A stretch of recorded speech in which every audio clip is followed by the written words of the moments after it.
বেশ কয়েকদিন আগে পাপানের স্কুল ফ্রেন্ডের বার্থডের একটা ইনভিটেশনে গেছিলাম আমরা সবাই মিলে। তো পৌঁছে গেলাম সেখানে, আর ফার্স্টে নিয়ে নিলাম একটু ম্যাঙ্গো জুস।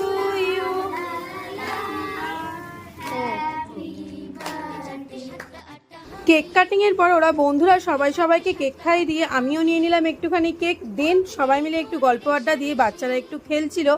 তারপর বসে গেছিলাম একদম ডিনার করতে। তো ডিনারের মেনুতে কী কী ছিল চলো তোমাদেরকে শেয়ার করি। ফার্স্টে নিয়ে নিয়েছিলাম একটা ফিশ কাটলেট, এরপর ফ্রাইড রাইস, সাথে চিলি চিকেন। আর এই দেখো ওরাও কিন্তু আমাদের সাথে একসাথে বসে গেছিলো একদম ডিনার করতে। তো চিলি চিকেনের সাথে ফ্রাইড রাইসটা তো বেশ ভালো লাগছিল খেতে। এরপর চলে এলো পটল পোস্ত, সাথে মুগের ডাল আর ঝুড়ো আলু ভাজা। ডাল মেখে ভাত খেতে না খেতেই চলে এলো একদম গরম গরম ঝাল ঝাল চিকেন কষা। আর চিকেনটা দেখে বুঝতেই পারছো যে কতটা টেস্টি হয়েছিল। এরপর চলে এলো আমের চাটনি, রসগোল্লা আর পায়েস। সব শেষে আইসক্রিম আর পাঁচ নিয়ে চললাম এবার বাড়ি। টাটা।